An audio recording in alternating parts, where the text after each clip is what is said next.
Meus queridos irmãos e irmãs, que a paz do Senhor Jesus Cristo esteja sobre cada um de vocês neste momento sagrado. Não importa se o sol está nascendo ou se preparando para se pôr, o importante é saber que nosso Deus nunca dorme, nunca cochila, e está sempre cuidando de nós com amor de Pai. Hoje vamos conversar sobre uma das mais belas promessas que o Senhor nos deixou, o Salmo 91. Não é apenas um texto bonito para decorar ou pendurar na parede. É uma carta de amor do nosso Pai Celestial, é um abraço apertado quando estamos com medo, é uma mão segura quando estamos tropeçando na caminhada da vida.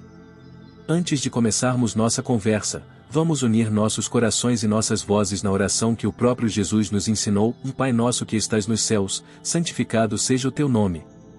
Venha o teu reino, seja feita a tua vontade, assim na terra como no céu. O pão nosso de cada dia nos dá hoje. Perdoa-nos as nossas dívidas, assim como nós perdoamos aos nossos devedores. E não nos deixes cair em tentação, mas livra-nos do mal, pois teu é o reino, o poder e a glória para sempre. Amém. Aquele que habita no esconderijo do Altíssimo, à sombra do Onipotente descansará. Salmos 91:1. Meus amados, quando éramos crianças, todos nós tínhamos aquele cantinho especial onde nos escondíamos quando estávamos com medo ou quando queríamos ficar sozinhos. Lembram-se? Podia ser debaixo da cama, atrás de uma árvore no quintal, ou no colo da vovó. Ali nos sentíamos protegidos, seguros, amados.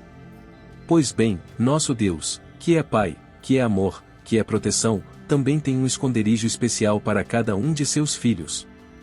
E esse esconderijo não é um lugar físico que podemos tocar com as mãos. É muito mais poderoso que isso.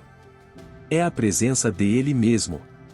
Quando a palavra diz o esconderijo do Altíssimo, está falando de um lugar onde nem o diabo pode entrar, onde a tristeza não consegue chegar, onde o medo bate na porta mas não consegue abrir. É como estar no colo do Pai Celestial, sentindo o carinho das mãos dele acariciando nosso rosto, enxugando nossas lágrimas, sussurrando no nosso ouvido: Filho, filha, está tudo bem. Eu estou aqui. Eu cuido de você. Vocês já repararam como é bom estar na sombra quando o sol está muito forte? A sombra nos protege do calor que queima, nos dá alívio, nos permite descansar. Pois é exatamente isso que acontece quando estamos à sombra do Onipotente. Onipotente quer dizer o Todo-Poderoso. É assim que a Bíblia chama nosso Deus, daquele que pode tudo, que conhece tudo, que está em todo lugar ao mesmo tempo. Quando você está passando pela fornalha ardente da vida, e todos nós passamos por essas fornalhas, não é mesmo? Quando os problemas de saúde aparecem, quando o dinheiro fica apertado, quando os filhos nos preocupam, quando a solidão aperta o coração, quando olhamos no espelho e vemos os cabelos brancos e as rugas do tempo, e é justamente nessas horas que Deus nos convida: venha cá, meu filho, minha filha. Venha descansar na minha sombra. E sabe o que é mais lindo ainda? O versículo diz que nós vamos o descansar. Não diz que vamos ficar preocupados, aflitos, desesperados. Diz que vamos descansar. Isso significa que podemos entregar todas as nossas ansiedades nas mãos dele e ter a certeza de que ele vai cuidar de tudo. O profeta Isaías nos lembra: Tu conservarás em perfeita paz aquele cujo propósito está firme, porque ele confia em ti. Isaías 26:3, perfeita paz. Não é uma paz pequena, não é uma paz pela metade. É paz completa, paz que enche o coração, paz que faz a gente dormir sossegado mesmo quando há tempestade lá fora. Mas como é que a gente entra nesse esconderijo? Como é que a gente vai para essa sombra abençoada? A resposta está no próprio versículo: é preciso habitar o ali. Habitar não é só visitar de vez em quando. Habitar é morar, é viver, é fazer daquele lugar a nossa casa. Isso significa que precisamos passar tempo com Deus todos os dias. Não apenas quando estamos com problemas, não apenas quando precisamos de alguma coisa. Mas todos os dias, como quem conversa com o melhor amigo, como quem conta as novidades para alguém que ama muito a gente. Pode ser de manhã cedinho, antes da família acordar, tomando aquele cafezinho e conversando com ele. Pode ser à tarde, quando o movimento diminui. Pode ser de noite, antes de dormir, agradecendo pelo dia e entregando nas mãos dele o dia que vai chegar. O importante é conversar, é buscar, é querer estar perto. A Bíblia nos ensina: e aquietai-vos e sabei que eu sou Deus. Salmos 46:10. E aquietar quer dizer parar, ficar em silêncio, fazer uma pausa na correria da vida. É nesses momentos de silêncio, quando paramos para ouvir a voz de Deus, que conseguimos entrar no esconderijo dele. E quando estamos nesse lugar santo, protegido pelo amor do Pai, podemos dizer como salmista: e direi do Senhor, dele é o meu Deus, o meu refúgio, a minha fortaleza, e nele confiarei. Salmos 91:2. Meus queridos, reparem que o salmista não estava só pensando essas palavras. Ele estava declarando, estava falando em voz alta, estava confessando com a boca. Porque quando a gente fala as promessas de Deus, quando a gente declara a fidelidade dele, nossa fé cresce, nosso coração se fortalece, nossa alma encontra paz. Deus é nosso refúgio. Refúgio é onde a gente corre quando há perigo. É onde a gente se abriga quando a tempestade chega. Quantas vezes, ao longo da nossa vida, não precisamos correr para os braços de Deus? Quantas vezes Ele não foi nossa única esperança, nosso único consolo? Deus é nossa fortaleza. Fortaleza é um lugar alto, protegido, onde o inimigo não consegue chegar. Quando estamos firmes na rocha que é Jesus Cristo, quando nossa vida está construída sobre a palavra de Deus, nenhuma tempestade consegue nos derrubar. E nós confiamos em Ele. Confiar é como deixar uma criança no colo da mãe. A criança não fica preocupada se a mãe vai deixá-la cair, não fica tensa, não fica com medo. Ela simplesmente descansa, porque sabe que está segura. É assim que Deus quer que sejamos com Ele, confiantes como crianças no colo do Pai. O profeta Jeremias disse uma palavra linda: e bendito o varão que confia no Senhor, e cuja confiança é o Senhor. Porque será como a árvore plantada junto às águas, que estende as suas raízes para o ribeiro, e não receará quando chegar o calor, mas a sua folha ficará verde, e no ano de sequidão não se inquietará, nem deixará de dar fruto. Jeremias 17:7-8. Que promessa maravilhosa! Mesmo quando chegar o calor, e vai chegar, porque a vida tem suas dificuldades, mesmo quando vier a sequidão, e vai vir, porque todos nós passamos por desertos, nós não vamos secar, não vamos murchar, não vamos parar de dar fruto. Porque nossas raízes estão bebendo da água viva que é Jesus. 1000 cairão ao teu lado, e 10.000 à tua direita, mas tu não serás atingido. Salmos 91:7. Meus queridos irmãos e irmãs, hoje quero falar com vocês sobre uma das promessas mais poderosas que encontramos na palavra de Deus. É uma promessa que traz esperança para o coração aflito, força para a alma cansada, e paz para a mente preocupada. Quando lemos este versículo, podemos imaginar um grande campo de batalha. De um lado, 1000 pessoas caem. Do outro lado, 10.000. É uma situação terrível, assustadora. Mas bem no meio de todo esse caos, há uma pessoa que permanece de pé, protegida, guardada pelas mãos do Altíssimo. Essa pessoa pode ser você. Essa pessoa pode ser eu.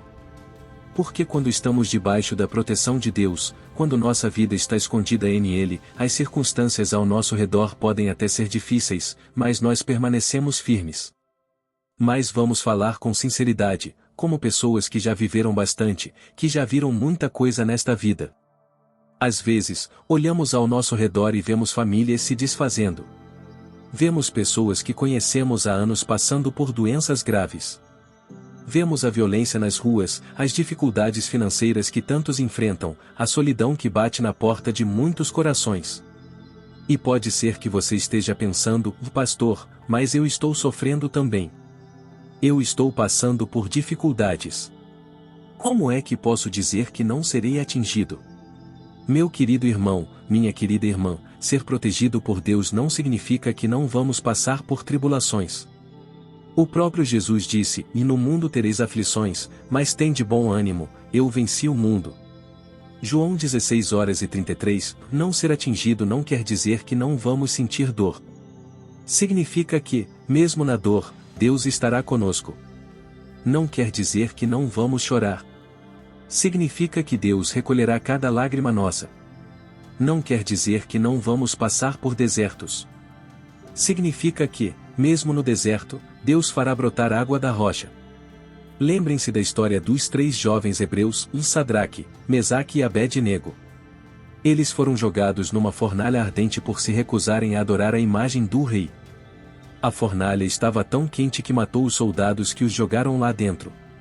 Mas quando o rei olhou para dentro da fornalha, viu 4 homens caminhando no meio do fogo. E o quarto parecia filho dos deuses. Era Jesus andando com eles no meio da tribulação. Eles não escaparam da fornalha. Foram jogados lá dentro mesmo. Mas não foram queimados.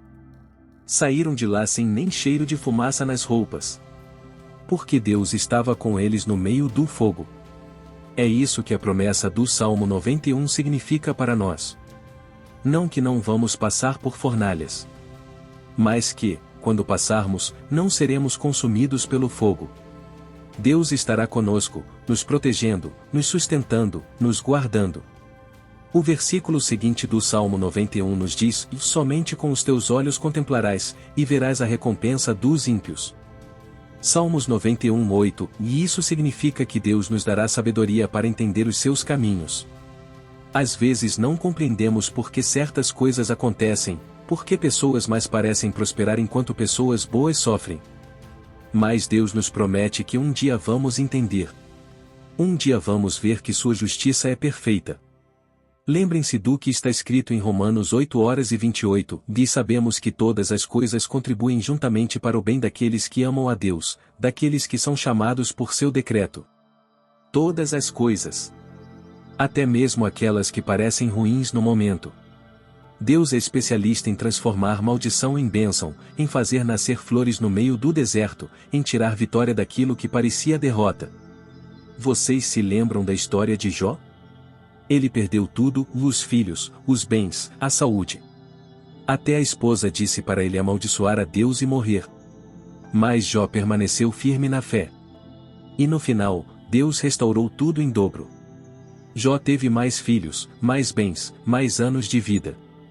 Porque Deus honra aqueles que permanecem fiéis mesmo na dificuldade. A palavra nos assegura: porque eu bem sei os pensamentos que tenho a vosso respeito, diz o Senhor, pensamentos de paz, e não de mal, para vos dar o fim que esperais. Jeremias 29:11, e Deus tem pensamentos de paz para conosco. Não de mal, não de destruição, não de abandono. Pensamentos de paz, de bem, de esperança. Quando Davi era ainda um jovem pastor, enfrentou o gigante Golias. Todos os soldados experientes tremiam de medo. Mas Davi disse: tu vens a mim com espada, e com lança, e com escudo, porém eu venho a ti em nome do Senhor dos Exércitos, o Deus dos esquadrões de Israel, a quem tu tens afrontado. 1 Samuel 17:45. Davi não negou que Golias era grande. Não negou que tinha armas poderosas.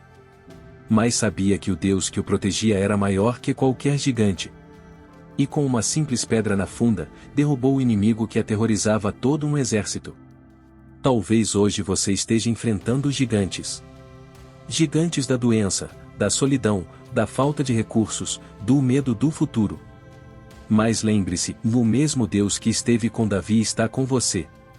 O mesmo Deus que fechou a boca dos leões para Daniel vai fechar a boca dos seus leões. O mesmo Deus que abriu o mar para Moisés vai abrir caminho onde parece não haver saída. O apóstolo Paulo, que sofreu muito por amor ao Evangelho, nos deixou esta palavra de ânimo: mas em todas estas coisas somos mais do que vencedores, por aquele que nos amou. Romanos 8:37, não apenas vencedores. Mais do que vencedores. Porque a vitória não vem de nós mesmos, mas daquele que nos amou primeiro. Quando você sente que as forças estão acabando, lembre-se do que Isaías escreveu: os que esperam no Senhor renovarão as suas forças, subirão com asas como águias, correrão, e não se cansarão, caminharão, e não se fatigarão. Isaías 42:31. As águias são aves especiais. Quando vem a tempestade, elas não fogem. Elas usam os ventos da tempestade para voar mais alto ainda. É assim que Deus quer que sejamos, pessoas que usam as dificuldades como impulso para chegar mais perto dele, para crescer na fé, para se tornarem mais fortes. Porque a seus anjos dará ordem a teu respeito, para te guardarem em todos os teus caminhos. Salmos 91:11. Meus queridos filhos e filhas na fé, há algo que quero que vocês entendam hoje com o coração, não apenas com a mente. Vocês não estão sozinhos. Nunca estiveram sozinhos. E nunca estarão sozinhos. Porque o nosso Deus de amor colocou anjos ao nosso redor para nos proteger, nos guardar, nos ajudar. Quando a Bíblia fala que Deus dará ordem a seus anjos, isso quer dizer que Ele dá uma instrução clara, uma missão específica para esses seres celestiais. É como quando um pai pede para o filho mais velho cuidar do mais novo. Deus está dizendo aos anjos: olhem bem por este meu filho, por esta minha filha. Cuidem dele, protejam-na, guardem seus passos. Vocês sabem que muitas vezes, ao longo da nossa vida, escapamos de acidentes por pouco. Às vezes 1 segundo de diferença no trânsito. Às vezes uma mudança de planos de última hora. Às vezes um pressentimento que nos fez tomar outro caminho. Quantas vezes isso já aconteceu com vocês? Podem ter certeza, viram os anjos de Deus trabalhando, protegendo, guardando. O versículo seguinte nos diz ainda mais: e eles te sustentarão nas suas mãos, para que não tropeces com o teu pé em pedra. Salmos 91:12. Que promessa linda! Os anjos vão nos sustentar nas mãos deles. É como quando uma criança está aprendendo a andar e o pai fica perto, pronto para segurá-la se ela for cair. Claro que nem sempre conseguimos evitar todos os tropeços da vida. Às vezes caímos mesmo. Às vezes machucamos o joelho, às vezes ralamos a mão. Mas Deus promete que os anjos estão lá para nos ajudar a levantar, para curar as feridas, para nos dar força para continuar caminhando. Lembrem-se da história do profeta Elias. Ele estava fugindo da rainha Jezabel, cansado, desanimado, querendo até morrer. Dormiu debaixo de uma árvore no deserto. Mas um anjo veio até ele, tocou nele e disse: levanta-te e come. E havia ali pão e água. O anjo cuidou dele, alimentou-o, deu-lhe forças para continuar a jornada. 1 Reis 19:5-8. Quantas vezes, quando estávamos desanimados, Deus não enviou alguém para nos animar? Às vezes foi um vizinho que trouxe uma comida gostosa. Às vezes foi um neto que nos deu um abraço apertado. Às vezes foi uma palavra de carinho de alguém que encontramos na rua. Às vezes foi até mesmo um desconhecido que nos ajudou quando precisamos. Eram anjos de Deus trabalhando através de pessoas. A Bíblia nos ensina: e não esqueçais a hospitalidade, porque por ela alguns, não sabendo, hospedaram anjos. Hebreus 13:2. E isso quer dizer que às vezes os anjos aparecem disfarçados de pessoas comuns, para nos ajudar na hora da necessidade. Mas tem mais. O Salmo 91 continua dizendo: pisarás o leão e a cobra, calcarás aos pés o filho do leão e a serpente. Salmos 91:13. E na linguagem bíblica, o leão e a serpente representam nossos inimigos espirituais. Representa tudo aquilo que quer nos destruir: o medo, a tristeza profunda, o desespero, a falta de fé. Quando Deus diz que vamos pisar nesses inimigos, Ele está prometendo que vamos ter vitória sobre eles. Não quer dizer que eles não vão tentar nos atacar. Quer dizer que, no final, quem vai ficar de pé somos nós, porque temos Deus do nosso lado. Jesus disse aos seus discípulos: eis que vos dou poder para pisar serpentes e escorpiões, e sobre toda a força do inimigo, e nada vos fará dano algum. Lucas 10:19. E esse poder não é nosso. É um poder que vem de Deus, que age através da nossa fé, através das nossas orações, através da nossa confiança em Ele. Mas a parte mais linda do Salmo 91 vem no final, quando o próprio Deus fala: porquanto tão encarecidamente me amou, também eu o livrarei, pô-lo-ei em retiro alto, porque conheceu o meu nome. Salmos 91:14. Vejam que coisa maravilhosa! Deus não está prometendo essas bênçãos para todo mundo de qualquer jeito. Ele está prometendo para aqueles que o amam encarecidamente. Encarecidamente quer dizer com intensidade, com sinceridade, de verdade. Para aqueles que conhecem o nome dele. Conhecer o nome de Deus na Bíblia não é só saber como ele se chama. É conhecer o caráter dele, a natureza dele, é ter um relacionamento íntimo com ele. É saber que ele é Jeová Jiré, o Deus que provê. É saber que Ele é Jeová Rafá, o Deus que cura. É saber que Ele é Jeová Shalom, o Deus da paz. É saber que Ele é Jeová Roi, o Deus que nos vê e cuida de nós como o pastor cuida das ovelhas. E para aqueles que amam a Deus assim, de todo o coração, Ele promete: Ele me invocará, e eu lhe responderei, e estarei com ele na angústia, ou dela o retirarei, e o glorificarei. Salmos 91:15, que promessa preciosa! Quando chamamos por Deus, Ele responde. Quando clamamos, Ele escuta. Não apenas escuta, Ele responde. E não apenas na hora da alegria. Especialmente na hora da angústia. Ele promete estar conosco no vale, na dificuldade, no momento difícil. E mais ainda, Ele promete nos retirar da angústia e nos glorificar. Retirar quer dizer tirar de dentro, libertar, dar livramento. Glorificar quer dizer honrar, exaltar, dar uma posição de honra. Deus não apenas nos livra do problema. Ele nos usa para ser testemunha do poder dele para outras pessoas. Quantas vezes não vimos isso acontecer? Pessoas que passaram por grandes dificuldades e depois se tornaram fonte de ânimo e esperança para outros que estavam passando pelo mesmo. Pessoas que Deus usou justamente porque passaram pela tribulação e puderam dizer: Eu sei como você se sente, mas eu também sei que Deus é fiel. E a promessa final é linda demais: fartá-lo-ei com longura de dias, e lhe mostrarei a minha salvação. Salmos 91:16, Deus promete vida longa e plena. Não apenas muitos anos, mas anos cheios de significado, de propósito, de alegria. Meus queridos, não importa quantos anos vocês já viveram. Não importa se tem 50, 60, 70, 80 anos ou mais. Para Deus, vocês ainda têm muito para viver, muito para aproveitar, muito para ensinar, muito para receber dele. A Bíblia diz que Moisés tinha 120 anos quando morreu, mas seus olhos não se escureceram nem sua força se abateu.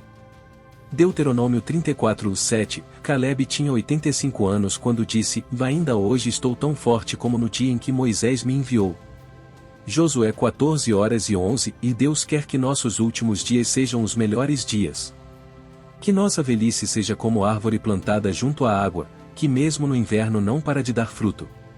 Que possamos dizer como Paulo disse: Combati o bom combate, acabei a carreira, guardei a fé. 2 Timóteo 4:7. Pai amado, nosso Deus de amor e proteção, como é bom saber que Tu tens anjos ao nosso redor, guardando nossos passos, protegendo nossos caminhos. Obrigado porque nunca estamos sozinhos, nunca estamos desamparados. Senhor, deposita em nossos corações a certeza de que somos preciosos aos Teus olhos. Que cada dia seja uma nova oportunidade de experimentar o Teu cuidado, a Tua proteção, o Teu amor sem fim. Fortalece nossa fé quando vier a tribulação. Sustenta-nos com Tua mão poderosa quando sentirmos que as forças estão acabando. Enche-nos de Tua paz quando a ansiedade quiser tomar conta do nosso coração. Que possamos viver cada dia escondidos no esconderijo do Altíssimo, descansando à sombra do Todo-Poderoso. Que nossa vida seja um testemunho do Teu amor para todos que nos rodeiam. Em nome de Jesus, nosso Salvador e Senhor, oramos e declaramos: somos mais que vencedores por aquele que nos amou. Amém.